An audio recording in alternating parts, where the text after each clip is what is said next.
Hello students, मेरा नाम विनीत पांडे और आप देख रहे हैं 2पाई क्लासेस। और इस चैनल पे इस टाइम चल रहा है 2पाई क्लासेस पे आपके और हमारे चैनल पे is matter around us pure का एनसीईआरटी सॉल्यूशन। ओके, अब देखिए एनसीईआरटी सॉल्यूशन जब हम यहाँ पे करा रहे हैं बच्चों, ठीक है ना, तो आप देखते हो ये बीच बीच में एक्टिविटीज़ दी रहती हैं। एक तो ब्लू कलर से जो क्वेश्चंस दिए रहते हैं उसका आंसर तो हमने किया ही है, साथ में यहाँ पर देखिए कुछ एक्टिविटीज़ दी होती हैं, करेक्ट। तो आज हम एक्टिविटी 2.9 के क्वेश्चन सॉल्व करेंगे, बिकॉज एक्टिविटी के जो क्वेश्चंस होते हैं वो भी इंपॉर्टेंट होते हैं, आपको पता होने चाहिए, करेक्ट। अच्छा, अगर अभी अभी आप इस चैनल पे बच्चों न्यू आए हो तो जाइए कमेंट सेक्शन में एक पिन कमेंट होगा। पिन कमेंट क्या होता है? जो कमेंट सबसे ऊपर आ रहा है उसको पिन कमेंट बोलते हैं। वहाँ रीड मोड पे क्लिक करिए, बहुत सारे लिंक ओपन होके आएंगे, वहीं पे आपको इस चैप्टर का एनसीईआरटी सॉल्यूशन मिल जाएगा। अच्छा, हमारे चैनल पे बच्चों यहाँ पर 2पाई क्लासेस पे किस तरीके से मैंने चीज़ें पढ़ाई हुई हैं मैं आपको बता दूँ। पहले चैप्टर पढ़ाया है, चैप्टर का अलग प्लेलिस्ट मिल जाएगा, पिन कमेंट में सब कुछ मिलेगा, ठीक। उसके बाद एनसीईआरटी सॉल्व कराते हैं, एनसीईआरटी का भी आपको प्लेलिस्ट मिल जाएगा। उसके बाद एनसीईआरटी एग्जाम्पलर सॉल्व कराते हैं, उसका भी प्लेलिस्ट आपको मिल जाएगा। एनसीईआरटी एग्जाम्पलर क्या होता है बहुत सारे बच्चों को नहीं पता है, तो सुन लीजिए बच्चों, आपको एनसीईआरटी के साथ साथ एनसीईआरटी एग्जाम्पलर भी करनी होती है। सीबीएसई ने लगा के रखा हुआ है, करेक्ट। तो एनसीईआरटी एग्जाम्पलर की प्रैक्टिस आप लोग ज़रूर करें, उसमें बहुत सारे क्वालिटी क्वेश्चंस दिए होते हैं, बहुत अच्छे क्वेश्चन दिए होते हैं जो फ्यूचर में आपकी स्टडी के लिए बहुत ही हेल्पफुल साबित होंगे, करेक्ट। नाउ आइए स्टार्ट करते हैं। सभी बच्चे अपनी एनसीईआरटी की पेज नंबर 23 ओपन कर लें, जिसमें आपको एक्टिविटी 2.9 गिवन है, correct. Activity 2.9 is related to crystallization. आपको शॉर्ट में यहाँ पर हम क्रिस्टलाइजेशन बताएंगे, और जो नीचे क्वेश्चंस यहाँ पर पूछे गए हैं, जैसे कि what do you observe in the china dish, do the crystals look alike, इन सभी क्वेश्चंस के हम आपको आंसर समझाएंगे, बट उसके पहले आपको क्रिस्टलाइजेशन यहाँ पर समझना होगा, ठीक है। तो चलिए स्टार्ट करते हैं। एक्टिविटी 2.9 में देखिए सबसे पहले इन्होंने हमसे क्या बोला है, बहुत सारी बातों का मैं यहाँ पे आपको जवाब देता रहूँगा, ध्यान से सुनते रहिएगा। इन्होंने बोला है आपको take some approximately 5 gram impure sample of copper sulphate in a china dish, ठीक है ना। ये देखिए ये एक चाइना डिश है, करेक्ट। और इस चाइना डिश में हमने क्या किया, इस चाइना डिश में हमने 5 gram impure sample of copper sulphate ले लिया। सभी बच्चे थोड़ा सा ध्यान दें, अभी ज़रूरत आपको पड़ेगी। कॉपर सल्फेट का जो फॉर्मूला होता है वो होता है CuSO4। क्या होता है? CuSO4। ये कॉपर सल्फेट का फॉर्मूला होता है, और इसमें दो तरीके के आयंस होते हैं। आयंस मतलब आप समझ लीजिए पॉजिटिव चार्ज और नेगेटिव चार्ज, ठीक है। देखो बेटा अभी समझ में आएगा, ये मैं आपको क्यों बता रहा हूँ, ठीक है। ये देखिए कॉपर 2+ होता है इसमें, ठीक है। ये एक तरीके का पॉजिटिव आयन है, बस सुन लीजिए, ये सब आपको एग्जाम में नहीं लिखना है, लेकिन आपको समझ में बहुत अच्छी तरीके से आ जाएगा। और दूसरा होता है आपके पास सल्फेट आयन, SO4 2-, करेक्ट। ये होता है कॉपर आयन जो कि पॉजिटिवली चार्ज होता है, और ये होता है सल्फेट आयन जो कि नेगेटिवली चार्ज होता है। बहरहाल आइए लौट के यहाँ पर आते हैं। तो चाइना डिश में आपको 5 gram impure sample of copper sulphate लेना है, ठीक है ना। Impure sample of copper sulphate का मतलब आप लोग समझ रहे हैं कि जो कॉपर सल्फेट होगा उसमें कुछ और भी इम्प्योरिटीज़ मिक्स हैं, करेक्ट। कुछ भी हो सकता है, वो किसी दूसरे सब्सटेंस का क्रिस्टल हो सकता है, सैंड हो सकती है, ठीक है, क्ले हो सकता है, कुछ भी हो सकता है, कुछ भी इम्प्योर सब्सटेंसेस में हो सकता है। अब देखिए पॉइंट नंबर 2 एक्टिविटी में कह रहा है dissolve it in the minimum amount of water. ध्यान दें स्टूडेंट्स, यहाँ पर ये देखिए आपने ऐसे चाइना डिश एक ले ली है, और इस चाइना डिश में आपने ये इम्प्योर कॉपर सल्फेट रख लिया है। क्या रख लिया बच्चों? Impure 5 gram impure copper sulphate. ध्यान दें, ठीक है। कॉपर सल्फेट का मैं यहाँ फॉर्मूला लिख रहा हूँ, ठीक है, ताकि शॉर्ट में हो जाए। कॉपर सल्फेट इंग्लिश में लिखूंगा बहुत बड़ा हो जाएगा, ठीक है ना, इतनी जगह नहीं है। तो यहाँ पर इम्प्योर कॉपर सल्फेट आप लोगों ने ले लिया चाइना डिश में। अब एक बहुत इंपॉर्टेंट चीज़ आपकी एनसीईआरटी में लिखी है, कह रहा है dissolve it in the minimum amount of water. बच्चों अगर ये चाहते तो क्या लिख सकते थे? Dissolve it in the water भी लिख सकते थे, लेकिन इन्होंने क्या लिखा? Dissolve it in the minimum amount of water. Students ध्यान दें, यहाँ पर आपको क्या रखना है? मिनिमम अमाउंट ऑफ वाटर, यानी कि कम से कम पानी आपको इसमें डालना है। कम से कम पानी क्यों डालना है वो भी हम आपको बता रहे हैं। तो इसमें आप कम से कम पानी ऐसा डाल दीजिए। कम से कम पानी क्यों डालना है वो भी हम आपको थोड़ी देर में बताएंगे, रुक जाइए, आगे पढ़िए। कह रहा है कि फिल्टर, ऐसा नहीं कि आपने पानी बहुत सारा इसमें डाल दिया, मिनिमम अमाउंट ऑफ वाटर डालिएगा, ठीक है ना। कह रहा है filter the impurities out. Now filter the impurities out. अब देखिए यहाँ पर जैसे ही आप पानी डालेंगे इसको अच्छे से मिक्स कर दीजिए, ठीक है। तो यहाँ पर एक सॉल्यूशन बनेगा जो कि पता है आपको फील अगर हो, ये पता है होमोजीनियस और हेट्रोजीनियस का मिक्सचर होगा। अजीब सी बात है, हाँ ये क्या बता दिया, होमोजीनियस हेट्रोजीनियस का मिक्सचर होगा। पता है क्यों? कॉपर सल्फेट के जो आपके कह सकते हैं मॉलिक्यूल्स होंगे वो तो वाटर में अच्छी तरीके से डिजॉल्व होकर होमोजीनियस सॉल्यूशन बना रहे होंगे, लेकिन जो इम्प्योरिटीज़ होंगी जैसे कि सैंड हो गया या क्ले हो गया, वही उसी वाटर में वो हेट्रोजीनियस सॉल्यूशन बना रहे होंगे। तो ये थोड़ा सा आप फील करिएगा, यानी कि कहीं ना कहीं जो कॉपर सल्फेट है वो वाटर के साथ अब डिजॉल्व हो चुका है अच्छी तरीके से और एक होमोजीनियस सॉल्यूशन बना चुका है, ठीक है ना। तो ध्यान दीजिएगा। ठीक है, कह रहा है कि फिल्टर द इम्प्योरिटीज आउट, मतलब समझिए बच्चों, इसमें देखिए शायद कुछ बड़े बड़े पार्टिकल्स हों, ये देखिए ऐसे बड़े बड़े पार्टिकल्स हों कुछ, ठीक है, जो कि क्या कर रहे हों, जो कि इम्प्योरिटीज जैसा बिहेव कर रहे हैं। अब वो बड़े बड़े जो पार्टिकल्स हैं वो ऑब्वियसली हेट्रोजीनियस वाली प्रॉपर्टीज सॉल्यूशन में लेके आएंगे, करेक्ट। नाउ अब एक काम करते हैं, इसको फिल्टर कर लीजिए। आइए, तो ये पूरा सैंपल उठाइए बेटा, और यहाँ पे एक आप नीचे एक और चाइना डिश हो सके तो ले लीजिए। ये देखिए, ये ऐसे एक और चाइना डिश ले ली, या आप एक फ्लास्क ले लीजिए, कुछ भी आप कर सकते हो। ये फ्लास्क आपने ले लिया, ऊपर बेटा फिल्टर पेपर लगा दीजिए, ऐसा फिल्टर पेपर लगाइए। और ये जो इम्प्योर कॉपर सल्फेट का मिनिमम अमाउंट ऑफ वाटर में जो आपने एक तरीके का कह सकते हैं सॉल्यूशन तैयार किया था, इस सॉल्यूशन को उठा के यहाँ फिल्टर पेपर पे ऐसा धीरे धीरे डालना शुरू करिए, ठीक है। फिल्टर पेपर पे जब आप इसको डालोगे तो क्या होगा बताइए, ध्यान दीजिएगा स्टूडेंट्स, नीचे क्या पहुँच जाएगा, यहाँ पर क्या पहुँच जाएगा बेटा बताइए, यहाँ पर क्या पहुँच जाएगा, यहाँ पर पहुँच जाएगा बेटा कॉपर सल्फेट का वाटर के साथ जो होमोजीनियस सॉल्यूशन था। दिमाग लगाइए, क्योंकि कॉपर सल्फेट वाटर में अच्छी तरीके से डिजॉल्व हो चुका है, ठीक है ना, मतलब कॉपर सल्फेट ने वाटर के साथ एक होमोजीनियस सॉल्यूशन बना लिया है, ठीक है। तो इस तरीके से यहाँ पर आपको जो मिलेगा कहीं ना कहीं बेटा वो कॉपर सल्फेट का सॉल्यूशन मिलेगा, ठीक है ना, solution of copper sulphate with water मिल जाएगा, विद वाटर मिल जाएगा। हाँ, कुछ इम्प्योरिटीज़ भी बेटा हो सकती हैं, हम मना नहीं कर रहे हैं, क्या पता कुछ इम्प्योरिटीज़ ऐसी हों जिनका साइज़ बहुत छोटा हो, कुछ इम्प्योरिटीज़ ऐसी हों जिनका साइज़ बहुत छोटा और वो फिल्ट्रेट होकर यहाँ पर नीचे आ जाएं, उसके लिए हम मना नहीं कर रहे हैं। देखिए बात समझिए, आपको इस एक्टिविटी में कॉपर सल्फेट के प्योर क्रिस्टल चाहिए, मतलब कॉपर सल्फेट आपको प्योर चाहिए, तो कॉपर सल्फेट के अलावा जो कुछ भी यहाँ पर होगा उसको हम इम्प्योरिटी मान के चलेंगे, याद रखिएगा। फॉर एग्जाम्पल, इसमें अगर सोडियम क्लोराइड है, नमक, टेबल सॉल्ट नहीं होता है सोडियम क्लोराइड, ठीक है, अगर मान लीजिए इसमें सोडियम क्लोराइड भी मिक्स था, जब हमने शुरू में इम्प्योर कॉपर सल्फेट लिया था तो इसमें अगर सोडियम क्लोराइड भी मिक्स था, तो दिमाग लगाइए जरा, सोडियम क्लोराइड भी तो वाटर के साथ होमोजीनियस सॉल्यूशन बनाता है, यानी कि जब आपने फिल्टर किया तो नीचे सोडियम क्लोराइड भी आ गया होगा कि नहीं आ गया होगा, ठीक है ना। तो हमें क्योंकि कॉपर सल्फेट को अलग करना है, कॉपर सल्फेट को हमें प्योर करना है, तो हम सिर्फ किस पे फोकस करेंगे, कॉपर सल्फेट पे, बाकी जो उसमें सोडियम क्लोराइड वगैरह है वो एज अ इम्प्योरिटी बिहेव करेंगे। तो जिसको प्योर करना होता है, आपको जो प्योर सब्सटेंस आपको चाहिए, यहाँ पे हमें कॉपर सल्फेट प्योर चाहिए, उसको छोड़कर जो कुछ भी बचा होगा वो क्या होगा, आपका इम्प्योर होगा, करेक्ट।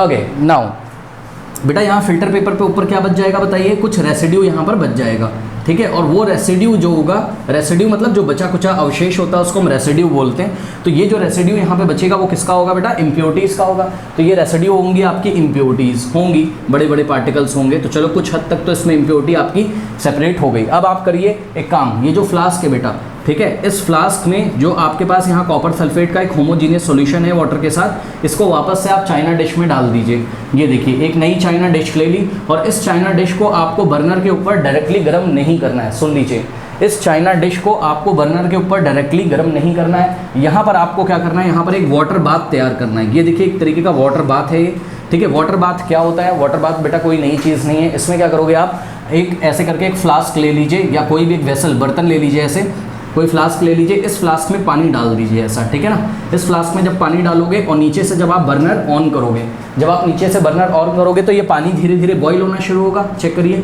ये पानी को क्योंकि डायरेक्ट हीट मिल रहा है तो ये बॉईल होगा। जब बॉईल होगा तो यहाँ से पानी के वेपर, वाटर के वेपर ऐसे निकलेंगे। तो ये जो चाइना डिश में रखा हुआ आपका कॉपर सल्फेट सॉल्यूशन है, करेक्ट, ये डायरेक्टली गर्म नहीं होगा हीट से, बर्नर से ये डायरेक्टली गर्म नहीं होगा, ये इनडायरेक्टली गर्म होगा। क्योंकि ध्यान से चेक करिए, कॉपर सल्फेट के सॉल्यूशन को हीट करने के लिए आपको हीट एनर्जी चाहिए, वो चाहे वेपर से मिले और चाहे डायरेक्ट बर्नर से मिले। अब डायरेक्ट बेटा बर्नर पे इसलिए आपको इसको हीट नहीं करना है क्योंकि अगर इसमें थोड़ी सी भी लापरवाही आपने कर दी तो जो अंदर कॉपर सल्फेट का सॉल्यूशन रखा हुआ है, ध्यान से चेक करिए, इसमें जो कॉपर सल्फेट का सॉल्यूशन रखा हुआ है, ध्यान दें, इसमें वाटर भी है और कॉपर सल्फेट भी है। तो अगर आपने सावधानी नहीं बरती तो ये देखिए पानी जो ऐसे उड़ जाएगा धीरे धीरे, करेक्ट, पानी तो सारा वेपर बन के उड़ जाएगा और बचेगा क्या इसमें थोड़ी देर के बाद, कॉपर सल्फेट। और अगर आपने ध्यान नहीं दिया, ठीक है, और सारा पानी अचानक से उड़ गया वहाँ पर वेपर बन के, क्योंकि उड़ ही जाएगा जब आप डायरेक्ट हीट करोगे उसको, और बहुत ज़्यादा उसको हीट मिल रही है, ठीक है। तो आपने अगर ध्यान नहीं दिया तो इसमें जो फाइनली कॉपर सल्फेट सॉलिड बचेगा, मेरी बात ध्यान से सुनिए, ऐसा नहीं कि कॉपर सल्फेट इसमें नहीं बचेगा, इसमें जो कॉपर सल्फेट बेटा बचेगा वो केमिकली डिकम्पोज हो सकता है। क्या हो सकता है, केमिकली डिकम्पोज हो सकता है, यानी कि उसका केमिकल कॉम्पोजिशन ही चेंज हो जाएगा, कुछ और चीज़ नई बन के आ सकती है। हम बोल सकते हैं वो केमिस्ट्री में हम बोलेंगे वो डिकम्पोज हो गया, ठीक है। आप इसको इस तरीके से बेटा समझ सकते हैं। शुगर आपने कभी देखा है, शुगर शुगर, अरे जो चीनी खाते हो घर में जिससे चाय बनाते हो, वो शुगर आप तावा जो होता है मम्मी जिस पे रोटी बनाती है, करेक्ट, तो उस तावा पे रख के आप उस तावे पे रख के उस शुगर के क्रिस्टल्स को छोड़ दीजिए। शुगर के छोटे छोटे दाने होते हैं ना, वो शुगर को रख के छोड़ दो। आप डायरेक्ट हीट करते हो बर्नर से, बताओ क्या होता है, चार्ड हो जाती है शुगर, वो ब्लैक कलर की हो जाएगी और अजीब सी महक आपको आएगी। तो हम बोलेंगे शुगर क्या हो गया, डिकम्पोज हो गया, यानी कि उसका केमिकल कॉम्पोजिशन ही चेंज हो गया। ठीक इसी तरीके से यदि आप यहाँ पे डायरेक्ट हीट कर देंगे तो कॉपर सल्फेट भी डिकम्पोज होने की संभावना है यहाँ पर। इसलिए आप लोगों को डायरेक्ट गर्म नहीं करना है, पहले वाटर बाथ बनाना है। वाटर बाथ क्या होता है, ये इस तरीके से इस फ्लास्क लेके पानी गर्म करके इसमें, और यहाँ से वेपर इसको डायरेक्ट, मतलब वेपर जो है वो कॉपर सल्फेट सॉल्यूशन को गर्म करेंगे, डायरेक्टली इसको हीट नहीं मिलेगी। इस तरीके से ये प्रोबेबिलिटी कम है, ये संभावना कम है कि हमारा कॉपर सल्फेट डिकम्पोज हो जाए। तो इस तरीके से कॉपर सल्फेट डिकम्पोज होने से बच जाएगा। ठीक है, तो इतनी बात आपको समझ में आ गई। अब आइए पढ़ते हैं कि आगे आपकी एनसीईआरटी में क्या बोलता है। कह रहा है evaporate water from the copper sulphate solution so as to get the saturated solution. Yes students, कह रहा है कि इसको इस तरीके से वाटर बाथ में रख के धीरे धीरे आप इसको हीट करिए। करेक्ट, कुछ बच्चे बोलेंगे एनसीईआरटी में तो लिखा नहीं वाटर बाथ, हम आपको बता रहे हैं ना, आपकी नॉलेज के लिए तो बता रहे हैं, ठीक है ना। अच्छा, तो यहाँ पे देखिए बेटा, इस सॉल्यूशन को धीरे धीरे आपको क्या करना है, हीट करना है। और यहाँ से वाटर, इसमें क्या है, कॉपर सल्फेट के सॉल्यूशन में बताइए, वाटर है, कॉपर सल्फेट है, और भी कुछ इम्प्योरिटीज़ यहाँ पर होंगी। अगर वो वाटर में सॉल्युबल है इम्प्योरिटीज़ तो यहाँ पर होंगी, अगर ऐसी कोई इम्प्योरिटी है ही नहीं जो वाटर में सॉल्युबल है तो वो इम्प्योरिटी नहीं होगी। बहरहाल आप यहाँ पे ये ध्यान दीजिए बेटा, ये वाटर के मॉलिक्यूल सभी ये वेपर बन के ऐसा उड़ जाएंगे, ठीक है ना, वाटर ऐसा बाहर निकल जाएगा। और धीरे धीरे आपको इसको ड्राइनेस तक गर्म नहीं करना है। सुन लीजिए, ऐसा नहीं किया कि आपने चाइना डिश तब तक गर्म किया जब तक एकदम ड्राई नहीं हो गया, सूख नहीं गया, ना ना ना ना ना ना ना, आपको थोड़ा पानी अंदर बचा के रखना है। बात समझिए, थोड़ा सा वेट लगना चाहिए, थोड़ा सा गीला लगना चाहिए, या हम बोलें केमिस्ट्री में थोड़ा एक्वस होना चाहिए। वो थोड़ा एक्वस का मतलब वहाँ पे पानी की मात्रा अवेलेबल होनी चाहिए। अब जब यहाँ पे बहुत थोड़ी सी पानी की मात्रा अवेलेबल होगी, ठीक है ना, तो इस सॉल्यूशन को हम क्या बोलेंगे कि सैचुरेट हो गया। क्या हो गया, सैचुरेट हो गया। ठीक है, सैचुरेट हो गया का क्या मतलब है बताइए। सैचुरेटेड सॉल्यूशन क्या होता है, जिस सॉल्यूशन में और भी सॉल्यूट डिसॉल्व ना हो पाए, मतलब एक ऐसा सॉल्यूशन बन जाएगा जिसमें अगर हम बाहर से कॉपर सल्फेट डालें तो वो उसमें डिसॉल्व नहीं होगा, तो ऐसे सॉल्यूशन को हम क्या बोलेंगे, सैचुरेटेड सॉल्यूशन। तो तब तक गर्म करिए जब तक ये सॉल्यूशन क्या नहीं हो जाता है, सैचुरेटेड नहीं हो जाता है, ठीक है ना। अच्छा, सैचुरेटेड सॉल्यूशन हो जाएगा, ये बात आपको कैसे पता चलेगी, तो वो हम आपको बता दे रहे हैं, सुन लीजिए। आपको एक ग्लास रॉड मिलेगा ऐसे करके लैब में, इस ग्लास रॉड को लगातार आपको इस कॉपर सल्फेट सॉल्यूशन में ऐसा डिप करते रहना है। डिप करिए अंदर और बाहर निकाल के ऐसे चेक करिए, डिप करिए फिर बाहर निकाल के ऐसे चेक करिए, फिर डिप करिए, ये काम आपको लगातार करना है। आप थोड़ी देर के बाद क्या देखोगे कि इस ग्लास रॉड पे कॉपर सल्फेट के छोटे छोटे ब्लू कलर के क्रिस्टल्स आपको बनते हुए नजर आएंगे स्टूडेंट्स, ठीक है। तो ये ग्लास रॉड पे, यहाँ पे देखिए ये ग्लास रॉड है आपकी, ठीक है, ग्लास रॉड पे छोटे छोटे ब्लू कलर के कॉपर सल्फेट के क्रिस्टल्स बनते हुए नजर आएंगे। जैसे ही ऐसा हो जाए तुरंत आप समझ जाइएगा कि सॉल्यूशन कैसा हो गया है, सैचुरेटेड हो गया है, ठीक है ना। तुरंत आपको क्या करना है, बर्नर बंद कर देना है, इसको हीट करना आपको बंद कर देना है। अब आइए एनसीईआरटी को हम लोग पढ़ते हैं। कह रहा है cover the solution with a filter paper and leave it undisturbed at room temperature to cool slowly for a day. Now students ध्यान दें, अब कह रहा है कि जब आपने इसको सब बंद कर दिया, करेक्ट, सारा सिस्टम, ये देखिए बर्नर ऑफ कर दिया आपने यहाँ पर, तो आपको क्या करना है, इसको, ये जो चाइना डिश है आपकी, ये चाइना डिश के ऊपर इसको एक फिल्टर पेपर से कवर कर देना है। फिल्टर पेपर से इसको ढक दीजिए ऐसे। फिल्टर पेपर से क्यों बेटा कह रहा है कि ढक दो, क्योंकि एयर में बहुत तरीके के दूसरे भी मॉलिक्यूल्स हैं, ठीक है ना, और दूसरे अनवांटेड पार्टिकल हैं, जैसे डस्ट के पार्टिकल, कुछ भी अनवांटेड पार्टिकल आके इसमें जब गिरेंगे तो वापस आपके क्रिस्टलाइजेशन प्रोसेस को डिस्टर्ब कर सकते हैं, करेक्ट। अब आइए समझते हैं कि इसको जब वन डे, एक दिन के लिए हम छोड़ देते हैं तो इसमें केमिस्ट्री क्या लगती है, इसमें होता क्या है, ये आपको समझने के लिए पहले क्रिस्टल्स को समझना होगा। किसको समझना होगा, क्रिस्टल्स को। What are crystals, what are crystals, okay. Crystals क्या होते हैं, crystals are well defined, crystals are well defined arrangement of, crystals are well defined arrangement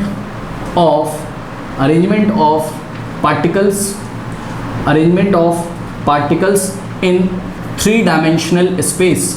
ये देखिए 3 डायमेंशनल को मैं शॉर्ट में क्या लिख रहा हूँ, 3D लिख रहा हूँ, ठीक है ना। तो what are crystals, crystals are well defined arrangement of particles in 3 dimensional space, correct. 3 dimensional space में जब पार्टिकल्स अपने आप को एक वेल डिफाइंड मैनर में अरेंज कर लेते हैं। वेल डिफाइंड मैनर का क्या मतलब है, ये अभी हम आपको बता रहे हैं, बात समझिए बेटा। होता क्या है, आइए हम आपको बताते हैं। जब हमने शुरुआत करी थी तो हमने आपको बताया था कि जो कॉपर सल्फेट का आपका फॉर्मूला यूनिट होगा CuSO4, या फिर जो कॉपर सल्फेट का मॉलिक्यूल आप बोल सकते हैं वो होगा, उसमें दो तरीके के आयन्स प्रेजेंट हैं। कौन कौन बताइए, कॉपर 2+ आयन और सल्फेट आयन, ठीक है ना। इनको हम पार्टिकल्स बोलते हैं। देखिए ये कॉपर आयन का पार्टिकल है और ये सल्फेट आयन का पार्टिकल है। इन्हीं दोनों आयन से मिलकर क्या बना है, कॉपर सल्फेट आपका बना हुआ है। ये आप एटम मॉलिक्यूल्स में आगे चल के आयन्स के बारे में डिटेल में पढ़ोगे। लेकिन बेटा बात समझो जरा, अब हम आपसे ये पूछ रहे हैं कि ये जो सैचुरेटेड सॉल्यूशन बच गया है, बताइए इसमें क्या क्या अवेलेबल है। तो आप बोलोगे सर थोड़ा सा तो इसमें वाटर है, इम्प्योरिटीज़ भी होंगी, हम मना नहीं कर रहे हैं, लेकिन यहाँ पर कॉपर सल्फेट भी मौजूद है। अब अगर बेटा एक बात बताओ, कॉपर सल्फेट अगर यहाँ मौजूद है तो यहाँ पे कॉपर के आयन भी मौजूद होंगे और सल्फेट के आयन भी मौजूद होंगे, ठीक है ना, क्योंकि कॉपर सल्फेट कॉपर आयन और सल्फेट आयन से ही मिलकर बना हुआ है। अब होता क्या है, जब आप इसको ठंडा होने के लिए छोड़ देते हो, याद रखिएगा स्टूडेंट्स, केमिस्ट्री में कुछ भी, केमिस्ट्री या फिजिक्स में कोई भी प्रोसेस होता है तो every process wants to remain in its lower energy state. याद रखिएगा, ये हमने क्या बोल दिया बेटा, एवरी, यहाँ पे अब देखिए जगह नहीं है, हम यहाँ पे थोड़ा सा लिख देते हैं, आप लोग को समझ में आ जाएगा। बहुत ध्यान से चेक करिएगा बेटा। Every system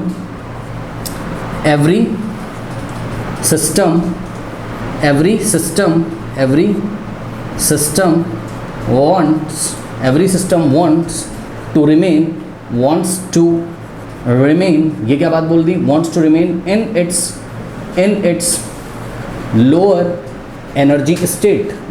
energy state. अब ये क्या बात हमने बोल दी, बात समझो बेटा। एक बात बताओ, आपकी लाइफ है, आप अपनी ज़िंदगी जी रहे हो, आप क्या चाहते हो बताओ। आपकी ज़िंदगी में ज़्यादा टेंशन हो कि कम टेंशन हो, बताइए क्या चाहते हो आप। कम टेंशन हो। कम टेंशन का मतलब कम एनर्जी, ऐसे समझ लो, ठीक है। केमिस्ट्री में ऐसे ही समझ लो कि कोई सिस्टम है, उसको भी कम टेंशन चाहिए, मतलब उसको कम एनर्जी चाहिए।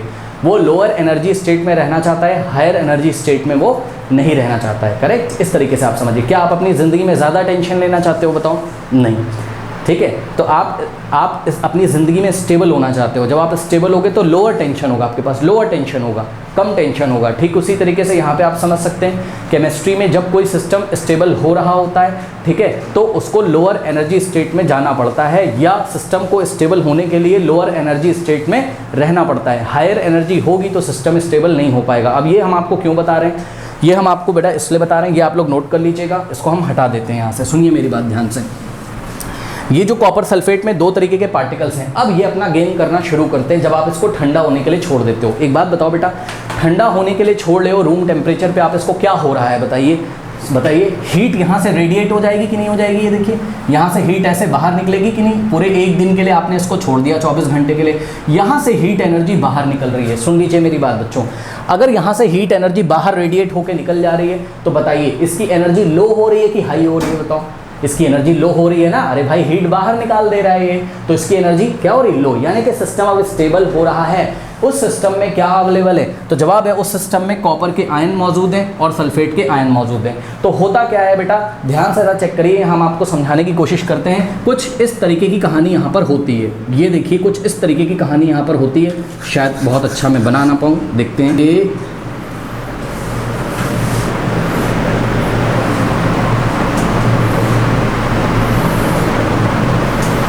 ये कुछ इस तरीके से, बहुत अच्छा डायग्राम नहीं है बट फिर भी आप लोग को फील कराने के लिए सही रहेगा। ये देखिए बेटा, अब कुछ इस तरीके से एक स्ट्रक्चर बन के आता है। यहाँ पर हम आपको डॉट डॉट लगा के दिखाते हैं, कुछ मैं फील कराना चाहता हूँ, उसको आप फील करिए, फिर आपको अभी यहाँ मज़ा आने वाला है। करेक्ट। नाउ देखिए बेटा, होता क्या है, एक ये देखिए, एक ये यूनिट सेल बन जाता है। यूनिट सेल क्या होता है, या फिर आप बोल सकते हो क्रिस्टल बन जाता है। ज़्यादा अंदर नहीं जाना है, आप ध्यान से चेक करो बेटा। देखो अभी हमने आपको क्या बताया था यहाँ पर, बताइए। अभी हमने आपको बताया था crystals are well defined arrangement of particles in 3 dimensional space. तो जिस टाइम ये सॉल्यूशन ठंडा हो रहा होता है, इस सॉल्यूशन में कॉपर के आयन, सल्फेट के आयन है, तो कॉपर के आयन जाकर कुछ इस तरीके का आपको एक हम कह सकते हैं कि आपको एक क्यूबॉइड दिखाई पड़ रहा है। कुछ इस तरीके के क्यूबॉइड के जाके बेटा कॉर्नर पे कॉपर अपने आप को सजा लेता है। ये देखो यहाँ कॉपर का आयन, यहाँ कॉपर का पार्टिकल बैठेगा, यहाँ पे भी कॉपर का पार्टिकल बैठेगा, यहाँ पे भी कॉपर का पार्टिकल बैठेगा। करेक्ट, यहाँ पे भी कॉपर का पार्टिकल बैठेगा, कॉपर आयन का पार्टिकल बैठेगा, यहाँ पे भी कॉपर आयन का पार्टिकल बैठेगा, यहाँ पे भी कॉपर आयन का पार्टिकल बैठेगा, और यहाँ पर भी कॉपर आयन का पार्टिकल बैठेगा, और यहाँ पे भी कॉपर आयन का पार्टिकल बैठेगा। करेक्ट। तो ये जो आपको क्यूब दिख रहा है या क्यूबॉइड आपको दिख रहा है, इस क्यूबॉइड के जो कॉर्नर्स हैं, ठीक है, यहाँ पर बेटा कॉपर का जो आयन का पार्टिकल है वो अपने आप को जाके बैठा लेता है, ऐसे आराम से स्टेबल कर लेता है, चुपचाप जाके बैठ गया वहाँ पर। और ये जो सल्फेट के आयन से बेटा, सल्फेट को अगर हम आपको खोल के दिखाएं तो किस इस तरीके से होगा। सल्फर देखिए यहाँ पर 1 है और ऑक्सीजन कितने बताइए 4 है, और इस पर चार्ज कैसा है माइनस है, तो कुछ इस तरीके से दिखाई पड़ेगा ये आपको। ये देखिए, ये बीच में सल्फर होगा बेटा, और इस तरीके से ये ऑक्सीजन यहाँ पर होगा। करेक्ट। ये बहुत अच्छा तो मैं बना नहीं पाया हूँ, ये थोड़ा सा इस तरीके से होता है, ये ऐसे। हाँ, ये सल्फर, ये ऑक्सीजन, ये ऑक्सीजन, ये ऑक्सीजन, ये सल्फेट का आयन है जिस पे 2 नेगेटिव चार्ज होगा, ठीक है ना। तो ये जो होता है पार्टिकल, ये इस क्यूब के अंदर जाके अपने आप को सेट कर लेता है। देखिए यहाँ पे सेट करेगा, इस पार्टिकल को हम आपको दिखाते हैं कुछ इस तरीके से, ठीक। फिर आपको यहाँ पर भी ऐसा देखने को मिलेगा, ये देखिए। अब मुझे बताइए, ऐसे अंदर जाके सल्फेट इस क्यूबॉइड के अंदर जाके अपने आप को सेट कर लेता है। अब मुझे ये बताइए कि ये जो सल्फेट का आयन है SO4 इस पे चार्ज कैसा है बेटा 2-, ठीक है। इस पे चार्ज देखिए कैसा है 2-। आपको पता है पॉजिटिव नेगेटिव को अट्रैक्ट करता है, जिनको नहीं पता है सुन लीजिए, पॉजिटिव चार्ज नेगेटिव चार्ज को क्या करता है, अट्रैक्ट करता है। तो होता क्या है, जब ये अपने आप को इस तरीके से सजा लेते हैं तो ये देखिए कॉपर 2+ आयन और SO4 के बीच में क्या लगेगा, force of attraction. Copper 2+ sulphate को अट्रैक्ट करेगा, सल्फेट किसको अट्रैक्ट करेगा, कॉपर को। और जब ऐसा अट्रैक्शन होगा तो केमिस्ट्री में हम बोलेंगे भाई बॉन्ड बन गया। किसके किसके बीच में बॉन्ड बन गया, जवाब है कॉपर आयन और सल्फेट आयन के बीच में बॉन्ड बन गया। जब बॉन्ड बन गया तो यहाँ पर आप ध्यान से चेक करिए, जगह जगह बॉन्ड बनेंगे, जैसे कि यहाँ पर, जैसे कि इन दोनों के बीच में, और ऐसी बहुत सारी जगह बॉन्ड बनेंगे, ठीक है। और अगर इसको जब हम लोग लैब में चेक करते हैं तो हमें ऐसा कुछ हमें क्यूबॉइड शेप का एक स्ट्रक्चर नज़र आता है। इसी को हम क्या बोलते हैं, वेल डिफाइंड अरेंजमेंट इन 3 डायमेंशनल स्पेस। तो देखा, इस कॉपर आयन और सल्फेट आयन ने अपने आप को 3 डायमेंशनल स्पेस में वेल डिफाइंड मैनर में अरेंज कर लिया। ऐसा नहीं कि कोई उल्टा सीधा कहीं पे भी जाके लग गया, नहीं। सल्फेट जाएंगे क्यूबॉइड के अंदर और कॉपर जाएंगे क्यूबॉइड के कॉर्नर पे। इस तरीके से कॉपर आयन और सल्फेट आयन के बीच में फोर्स ऑफ अट्रैक्शन लगता है, जिस तरीके से ये जो एक यूनिट है, आप इसको एक यूनिट बोल सकते हो। क्योंकि बेटा जैसे आपका मकान बनता है ना, एक ईंट के बगल में एक और ईंट होती है, उसके बगल में एक और ईंट। अरे भाई मकान कैसे बनाते हो बताओ, ब्रिक्स होती है ना, बहुत सारे ब्रिक्स को कैसे लगाते हो, वेल डिफाइंड मैनर में, कोई भी ईंट उठा के कहीं पे भी नहीं लगा देते हो। उसी तरीके से बेटा ध्यान दें, ये तो एक यूनिट सेल बना है, ऐसे बहुत सारे यूनिट सेल्स बनेंगे। करेक्ट। सोचो, इसके बगल में भी एक यूनिट सेल होगा, मैं आपको डायग्राम में ऐसे दिखा रहा हूँ, ये एक यूनिट सेल, फिर ये एक यूनिट सेल, फिर एक, इस तरीके से इस यूनिट सेल के इधर एक यूनिट सेल, इस यूनिट सेल के पीछे एक यूनिट सेल, इस सेल के ऊपर एक यूनिट सेल। इस तरीके से 3 डायमेंशनल स्पेस में well defined arrangement of the particles हो जाता है, जिसको हम क्या बोलते हैं, क्रिस्टल बोलते हैं। करेक्ट। बात समझ में आई कि नहीं आई? तो ये तरीका है। और इस टाइम सिस्टम स्टेबल होता है बेटा। जब कॉपर आयन और सल्फेट आयन के बीच में फोर्स ऑफ अट्रैक्शन लगता है तो भारी मात्रा में एनर्जी वहाँ से बाहर निकलती है। यही रीज़न है कि सॉल्यूशन में से भारी मात्रा में एनर्जी निकल रही है, क्योंकि कॉपर आयन और सल्फेट आयन के बीच में फोर्स ऑफ अट्रैक्शन यहाँ पर लग रहा है। करेक्ट। और सिस्टम धीरे धीरे स्टेबल हो जाएगा और लोअर एनर्जी स्टेट की तरफ चला जाएगा। ठीक है ना। तो ये चीज़ हो गई। चलो बहुत बढ़िया। अब ये जो हीट निकल रही है बेटा, वो क्या करेगी, जो हीट लगातार निकल रही है वो हीट किसको मिलेगी, वाटर को मिलेगी। यहाँ पर थोड़ा सा पानी भी मौजूद था ना, और पानी क्या होगा, धीरे धीरे वेपराइज हो जाएगा 24 घंटे के अंदर। करेक्ट। 24 घंटे 48 घंटे जितना भी टाइम लग रहा है। जो हीट एनर्जी निकल रही है कहाँ से, जब क्रिस्टल बन रहे होंगे तो स्टेबल हो रहे हैं तो हीट एनर्जी बाहर निकाल रहे हैं, उससे पानी के मॉलिक्यूल्स को हीट एनर्जी मिलेगी और पानी के मॉलिक्यूल्स का काइनेटिक एनर्जी बढ़ जाएगा और वो वेपराइज होकर बाहर निकल जाएंगे। इस तरीके से चाइना डिश के अंदर आपको क्या मिलेगा बताइए, तो जवाब है चाइना डिश के अंदर कॉपर सल्फेट के आपको क्रिस्टल्स मिलेंगे। और याद रखिएगा स्टूडेंट्स, कॉपर सल्फेट के जो क्रिस्टल होते हैं वो ब्लू कलर के होते हैं। कैसे होते हैं, ब्लू कलर के। कुछ इस तरीके का कलर कॉपर सल्फेट के क्रिस्टल्स का होता है स्टूडेंट्स। ठीक है ना। अच्छा, अब आप मुझे ये बताइए कि यहाँ पर जो कॉपर सल्फेट के आपको क्रिस्टल्स मिलेंगे, हाँ ब्लू कलर के इसलिए मिलते हैं क्योंकि बेटा ध्यान से चेक करो, जैसे हमारी एक टी शर्ट है, ठीक है, ये आपको शायद ग्रीन नज़र आ रही होगी। तो ये ग्रीन कलर की क्यों है, क्योंकि ये जो वाइट लाइट होती है, आपने क्लास 8 में पढ़ा है कि ये जो वाइट लाइट होती है, वाइट लाइट कितने कलर्स का कलेक्शन है, 7 कलर्स का कलेक्शन है। विबग्योर याद है, violet, indigo, blue, orange, yellow, ये सब आपने पढ़ा हुआ है। ठीक है ना। तो बेटा होता क्या है कि जब यहाँ से वाइट लाइट आई, मेरी टी शर्ट पे पड़ गई। अब मेरी टी शर्ट ने सारे कलर एब्जॉर्ब कर लिए, कौन सा रिफ्लेक्ट कर दिया, ग्रीन कलर। तो वो ग्रीन कलर तुम्हारी आंखों में जा रहा है, इसलिए ये टी शर्ट तुम्हें कैसी दिखाई पड़ी, ग्रीन। ठीक इसी तरीके से बेटा होता कुछ यूँ है कि जब ये कॉपर सल्फेट का क्रिस्टल यानी कि 3 डायमेंशनल स्पेस में जब ये पार्टिकल्स अपने आप को अरेंज करते हैं और बॉन्डिंग करते हैं इस तरीके से, जब क्रिस्टल तैयार होता है, well defined arrangement of particles in 3 dimensional space, तो होता क्या, जब इस पर लाइट आके पड़ती है बेटा कॉपर सल्फेट के क्रिस्टल पे, तो ये कौन सा कलर रिफ्लेक्ट करता है, ब्लू कलर। यही रीजन है कि कॉपर सल्फेट का कलर कैसा होता है, ब्लू कलर। याद रखिएगा कॉपर सल्फेट का कलर कैसा होता है, कॉपर सल्फेट क्रिस्टल्स का कलर कैसा होता है, ब्लू कलर। याद रखिएगा। ओके स्टूडेंट्स, नाउ बहुत बढ़िया। अब मुझे आप एक बात बताइए बेटा, जब चाइना डिश में यहाँ पे अंदर आपको एक दिन के बाद आफ्टर 1 डे पानी तो उड़ गया वेपर बन के, क्योंकि उसको एनर्जी मिली। कौन सी एनर्जी मिली, जब ये क्रिस्टल बन रहे थे तो यहाँ से एनर्जी निकल रही थी, वही वाली एनर्जी मिली, उससे वो उड़ गया पानी। ठीक है, चलो बहुत बढ़िया। अब आप मुझे ये बताइए, ये सभी जो क्रिस्टल्स अंदर मिले हैं कॉपर सल्फेट के, ये आपको देखने में कैसे लगेंगे, ये लाइक लगेंगे या अलाइक? लाइक मतलब एक जैसे लगेंगे या अलाइक मतलब अलग अलग लगेंगे, बताइए, सोच के बताइए। तो जवाब है ये क्रिस्टल एक जैसे लगेंगे। क्यों सर, अरे कॉपर सल्फेट के ही तो क्रिस्टल हैं, और कॉपर सल्फेट अपने आप को जब अरेंज करेगा तो वेल डिफाइंड मैनर में अरेंज करता है। ऐसा नहीं है कि कभी उसने अपने आप को इस तरीके से अरेंज कर लिया और कभी उसने अपने आप को ऐसा एक स्फेरिकल शेप में अरेंज कर लिया, पता लगा एक बॉल की तरह अरेंज कर लिया। नहीं, कॉपर सल्फेट जब भी बनेगा तो कॉपर के आयन और सल्फेट के आयन अपने आप को इसी तरीके से अरेंज करेंगे, यानी कि उनको आपस में अरेंज होने का जो तरीका है 3 डायमेंशनल स्पेस में, वो क्या है, स्पेसिफाइड है। करेक्ट। इसलिए यहाँ पे जो कॉपर सल्फेट के आपको क्रिस्टल्स मिलेंगे स्टूडेंट्स, वो कैसे होंगे, लाइक क्रिस्टल होंगे, सिमिलर क्रिस्टल होंगे, एक जैसे क्रिस्टल होंगे। करेक्ट। एक तो ये बात हो गई। दूसरी बात ये है, थोड़ा ध्यान दें स्टूडेंट्स, मान लीजिए इसमें सोडियम क्लोराइड भी डाला होता। क्या डाला होता, सोडियम क्लोराइड भी इस सॉल्यूशन में अवेलेबल होता, क्योंकि हमने आपको बताया था ना sodium chloride as a filtrate copper sulphate के साथ नीचे आ जाएगा पानी के सॉल्यूशन में। तो अगर आपने यहाँ सोडियम क्लोराइड भी डाला होता तो आपको कितने क्रिस्टल मिलते, आपको 2 तरीके के अलग अलग क्रिस्टल मिलते। क्यों, क्योंकि सोडियम क्लोराइड किससे किससे मिलके बना हुआ है, जैसे कॉपर सल्फेट Cu2+ और SO4 से मिलके बना है, वैसे ही सोडियम क्लोराइड मिलके बना हुआ है किससे, Na+ और Cl- से। तो यहाँ पे देखिए 2 तरीके के आयन हैं, सोडियम प्लस और chloride ion. Correct, sodium plus ion और क्लोराइड माइनस आयन। तो बेटा एक बात बताओ, इन दोनों के बीच में कुछ बॉन्डिंग होगी और ये अपना क्रिस्टल बनाएंगे। तो सोडियम क्लोराइड अपना अलग क्रिस्टल बनाएगा, कॉपर सल्फेट अपना अलग क्रिस्टल बनाएगा जब ठंडा हो रहा होगा। क्योंकि बेटा दिमाग लगाओ जरा, जब वो ठंडा हो रहा होगा तो सेम टाइप के पार्टिकल्स ही, मतलब जो अपने आप एक दूसरे के साथ रहना चाहते हैं और रह के स्टेबल होना चाहते हैं, जैसे आपका कोई दोस्त है, ठीक है, अब कोई तीसरा लड़का है, तो क्या पता आपकी और उसकी दोस्ती हो लेकिन तीसरे लड़के की आपसे दोस्ती ना हो। बात समझ रही कि नहीं?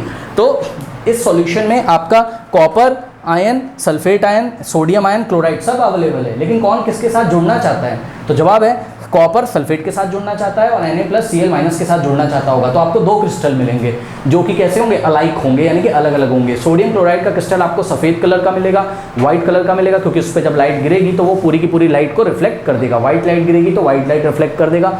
इस तरीके से सोडियम क्लोराइड का जो आपको क्रिस्टल है वो वाइट कलर का मिलेगा और कॉपर सल्फेट का जो क्रिस्टल है वो आपको कैसा मिलेगा, ब्लू कलर का मिलेगा। तो 2 तरीके के क्रिस्टल आपको देखने को मिलेंगे। लेकिन स्टूडेंट्स आप ध्यान दें, आपकी NCERT में 2.9 में जब इन्होंने एक्टिविटी बेटा यहाँ पे कराई हुई है तो इन्होंने आपको सिर्फ कॉपर सल्फेट इम्प्योर लेने के लिए बोला हुआ है, यानी कि वो किस पे फोकस कर रहे हैं, कॉपर सल्फेट पे। तो जब ये हमसे क्वेश्चन पूछेंगे कि क्या मिलने वाले क्रिस्टल अलाइक हैं, तो हम लोग जवाब देंगे नहीं, नो नो नो नो। हम ये मान के चल रहे हैं इसमें सोडियम क्लोराइड और शुगर और ये सब नहीं है, सही है। तो जो मिलने वाले क्रिस्टल्स होंगे वो एक जैसे होंगे, क्योंकि सभी क्रिस्टल्स किसके हैं, कॉपर सल्फेट के, जो कि 3 डायमेंशनल स्पेस में एक वेल डिफाइंड अरेंजमेंट करेंगे। करेक्ट, इस तरीके से। अब आई थिंक आप लोग को ये क्रिस्टलाइजेशन प्रोसेस समझ में आया होगा। अब आप डेफिनेशन देख सकते हो कि what is crystallisation.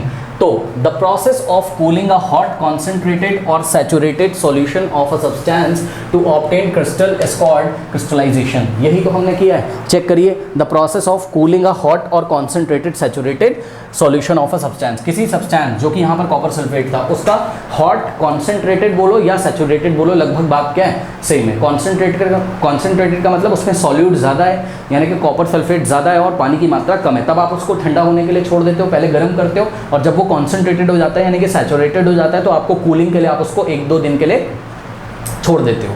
Correct students? अच्छा, तो ये चीज़ है, इस प्रोसेस को हम क्या बोलते हैं बताइए, क्रिस्टलाइजेशन। एक चीज़ और ध्यान देंगे सभी बच्चे, जब ऊपर आपने इसको फिल्टर पेपर एनसीईआरटी कह रहा है लगा के छोड़ दो, वो इसलिए बोल रहा है क्योंकि सोचिए जरा, जब क्रिस्टल बन रहे होंगे यानी कि कॉपर के आयन और सल्फेट के आयन जब पास पास आके 3 डायमेंशनल स्पेस में बॉन्डिंग कर रहे होंगे, आपस में अपने आप को वेल डिफाइंड मैनर में अरेंज कर रहे होंगे, तो उस टाइम सोचो कोई डस्ट का पार्टिकल अगर बीच में आ जाए तो डिस्टर्ब नहीं कर देगा क्रिस्टल को, तो क्रिस्टल में डिफेक्ट आ जाएगा। क्या आ जाएगा? क्रिस्टल में डिफेक्ट आ जाएगा, और क्रिस्टल में वो धूल का पार्टिकल, डस्ट का पार्टिकल कहीं पे आ सकता है अगर उसको स्पेस मिली, या कोई अनवांटेड पार्टिकल आ सकता है। इसलिए उन्होंने बोला है कि फिल्टर पेपर से इसको आप लोग ढक के रखेंगे, ऊपर से कवर करके रखेंगे। कोई डाउट है बताइए? तो ये हो गया बेटा आपका क्या, क्रिस्टलाइजेशन। नाउ अब आप अपने क्वेश्चंस का जवाब दे सकते हैं यहाँ पर बहुत ही इजीली। कह रहा है what do you observe in the china dish.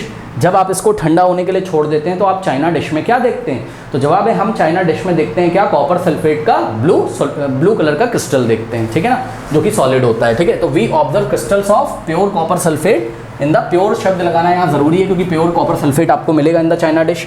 Now question number 2 again, question number 2, do the crystals look alike. क्या क्रिस्टल अलग अलग होते हैं? तो इसका जवाब मैंने आपको बता दिया है। क्या पता अगर उसमें सोडियम क्लोराइड मिला हो या शुगर मिला हो तब तो आपको अलाइक क्रिस्टल मिलेंगे, कॉपर सल्फेट का अलग और सोडियम क्लोराइड का अलग। लेकिन कॉपर सल्फेट के सारे क्रिस्टल एक जैसे होंगे और सोडियम क्लोराइड के सारे क्रिस्टल एक जैसे होंगे। लेकिन अभी हम मान के चल रहे हैं कि केवल इसमें कॉपर सल्फेट है और कुछ अनवांटेड इम्प्योरिटीज़ हैं, दूसरे तरीके का कोई इसमें आयनिक कंपाउंड जैसे कि सोडियम क्लोराइड या सोडियम क्लोराइड नहीं मौजूद है, आप ये मान के चलो। तो हमने यहाँ पर इस तरीके से जवाब दिया है हमारी एनसीईआरटी के अकॉर्डिंग। इन्होंने बोला है डू द क्रिस्टल्स अलाइक, क्या क्रिस्टल अलग हैं? लाइक का मतलब एक जैसे, अलाइक मतलब अलग अलग जैसे, ठीक है। तो क्या क्रिस्टल अलग अलग जैसे? नो। तो answer is what? No. The crystals look similar. ये क्रिस्टल कैसे दिखाई पड़ते हैं आपको? सिमिलर मतलब एक जैसे दिखाई पड़ते हैं या सेम दिखाई पड़ते हैं, करेक्ट। नाउ क्वेश्चन नंबर 3 पे आ जाइए। कह रहा है कि how will you separate the crystals from the liquid in the china dish. हाँ, अब आप ध्यान से चेक करो बेटा, एक बात बताओ जरा, मान लीजिए कि थोड़ा बहुत पानी इसमें बच गया है, 1-2 दिन आपने इसको छोड़ा, करेक्ट, और उसके बावजूद भी थोड़ा बहुत पानी यहाँ पर बच गया है। ये देखिए क्रिस्टल्स मिल गए आपको किसके, कॉपर सल्फेट के, और थोड़ा बहुत बेटा पानी भी यहाँ पर मान लो बच गया है। क्यों थोड़ा बहुत पानी बच गया है? अरे भाई उस पानी को एनर्जी नहीं मिल पाई, हाँ, इवेपोरेट होने के लिए, क्योंकि सारा का सारा कॉपर आयन और सल्फेट आयन कॉपर सल्फेट बना चुका है। जितनी एनर्जी इससे निकलनी थी वो निकल चुकी है, वो सारी एनर्जी वाटर जितना लेकर इवेपोरेट होना था हो गया है। अब तो एनर्जी ही नहीं बची क्योंकि सारा कॉपर सल्फेट का क्रिस्टल बन चुका है। इस तरीके से थोड़ा पानी भी वहाँ पर अवेलेबल होगा, और थोड़ा मात्रा में अगर वहाँ पानी अवेलेबल होगा तो अब आप बताओ कैसे कॉपर सल्फेट को, क्रिस्टल को अलग करोगे? फिल्टर कर दीजिए इसको। जब आप इसको फिल्टर करोगे तो ऊपर आपको क्या मिल जाएगा? कॉपर सल्फेट के क्रिस्टल, और नीचे आपको वाटर मिल जाएगा। कोई डाउट है बताइए? तो इस तरीके से तो इन्होंने हमसे पूछा how will you separate the crystals from the liquid in the china dish. तो हमने यहाँ पर आंसर किया है we will separate the crystals from the china dish by filtration. ध्यान दें, बाय फिल्टरेशन। क्या होगा? The water will separate out, water as a filtrate हमको नीचे मिल जाएगा, and the crystal will remain on the filter paper. कोई doubt है बताइए? ये हो गया। अब एक क्वेश्चन और है जो बच्चे मेरे से बार बार क्लास में पूछते हैं, आप इस डायग्राम को पहले देख लीजिए। ये बॉइलिंग वाटर था, ये बर्नर था, ट्राइपॉड स्टैंड था, आप गूगल भी कर सकते हो उसको, ये बीकर है, ये वायर गेज यहाँ पर लगी हुई है। बच्चे पूछते हैं सर वायर गेज क्यों लगाते हो आप, इस वाटर बाथ को डायरेक्टली यहाँ पर क्यों नहीं रखते हो? तो वायर गेज के 2 काम हैं, ध्यान से चेक करिए। वायर गेज क्या होता है? एक ऐसी तार की जाली होती है, ये 2 काम करता है। एक तो मैकेनिकल सपोर्ट प्रोवाइड करता है किसको? जो भी वेसल, जो भी कंटेनर आपने इसके ऊपर रखा उसको मैकेनिकल सपोर्ट प्रोवाइड करता है। मैकेनिकल सपोर्ट किस तरीके से प्रोवाइड करता है कि अगर आपने अपने बर्नर पे अपने कंटेनर को डायरेक्टली रखा तो क्या पता वो डिसबैलेंस हो जाए, उसको नीचे प्लेन सरफेस नहीं मिलेगा, सोचो, हाँ, तो गिर जाएगा, आपका नुकसान हो जाएगा, सारा सॉल्यूशन गिर जाएगा। तो आप इसको एक फ्लैट सरफेस प्रोवाइड करते हो, जो कि कौन प्रोवाइड करता है? Wire gauge. ये ऐसा एक फ्लैट सरफेस के ऊपर रख दोगे तो बैलेंस हो जाएगा, वो गिरेगा नहीं। नंबर 1 ये जो नंबर 1 तो ये चीज़ है, बैलेंसिंग प्रोवाइड करता है। नंबर 2 ये जो वायर गेज है बेटा, ये मेटल से मिलके बना होता है स्पेशल टाइप के, और ये मेटल की बहुत बढ़िया खासियत होती है। ये जो तार बना होता है इस मेटल की बहुत अच्छी खासियत होती है, ये हीट को डिफ्यूज़ कर देता है, हीट को डिफ्यूज़ कर देता है। हीट को डिफ्यूज़ करने का मतलब थोड़ा सा समझ लीजिए कि हीट जो नीचे से आ रही है बर्नर से, उसका ज़्यादा से ज़्यादा जो हाई टेम्परेचर वाला कंटेंट है उसको ये एब्जॉर्ब कर लेता है, और बची कुची हीट ऊपर जाती है। इससे क्या फ़ायदा है बताइए? ऊपर जो हीट जा रही है उसमें एनर्जी क्या है? कम है। तो इस तरीके से आपका जो ऊपर सब्सटेंस रखा हुआ है उसके डीकम्पोज होने की संभावना कम है, उसको ज़्यादा एनर्जी नहीं मिल पाएगी। बात समझ में है कि नहीं है? तो ये चीज़ है। इसके अलावा जो बच्चे क्वेश्चन पूछते हैं वो ये भी है कि sir what is the difference between hydrated copper sulphate, hydrated copper sulphate, copper sulphate and anhydrous, and anhydrous copper sulphate. ये दो क्वेश्चन भी बच्चे क्लास में पूछते हैं, तो बच्चों ध्यान से सुन लीजिए। हाइड्रेटेड कॉपर सल्फेट आपका ब्लू कलर का होगा, क्या होगा, ब्लू कलर का होगा, और इसका जो फॉर्मूला होता है वो होता है CuSO4.5H2O, ठीक है, CuSO4.5H2O, ये होता है हाइड्रेटेड कॉपर सल्फेट। यानी कि यहाँ पर जो आपको कॉपर सल्फेट के क्रिस्टल मिले हैं वो एक्चुअल में कैसे हैं, हाइड्रेटेड ही हैं, ध्यान रखिएगा। ये क्लास 10th में हम आपको डिटेल में पढ़ाएंगे। ये जो .5H2O लगा है इसको वाटर ऑफ क्रिस्टलाइजेशन हम लोग बोलते हैं। और एनहाइड्रस ऐसा होगा जिसमें यहाँ पर वाटर H2O आपको दिखाई नहीं पड़ेगा, यानी कि उसका फॉर्मूला ओनली होगा क्या, कॉपर सल्फेट। अब क्लास 9th में हमने ओनली कॉपर सल्फेट से आपको क्यों समझाया, क्योंकि क्लास 9 में फॉर्मूला वगैरह आपको ध्यान नहीं करना है, लेकिन आप नॉलेज के लिए समझ लीजिए कि जो एनहाइड्रस कॉपर सल्फेट है, एनहाइड्रस देखिए हाइड्रेटेड मतलब पानी मौजूद है, और एनहाइड्रस मतलब वाटर के मॉलिक्यूल मौजूद नहीं है, तो इसका फॉर्मूला केवल क्या होगा एनहाइड्रस का, कॉपर सल्फेट CuSO4, और इसका जो कलर होता है वो वाइट कलर होता है, याद रखिएगा, वाइट कलर का पाउडर होता है, ठीक। अब एनहाइड्रस कॉपर सल्फेट को हाइड्रेटेड कैसे बनाओगे बताओ, तो जवाब है एनहाइड्रस कॉपर सल्फेट में थोड़ा सा 2-3 ड्रॉप पानी डाल दीजिए ऊपर से। जैसे ही आप पानी डाल दोगे तो इसको वाटर मिल जाएगा और ये अपना कलर चेंज कर लेगा, ब्लू हो जाएगा।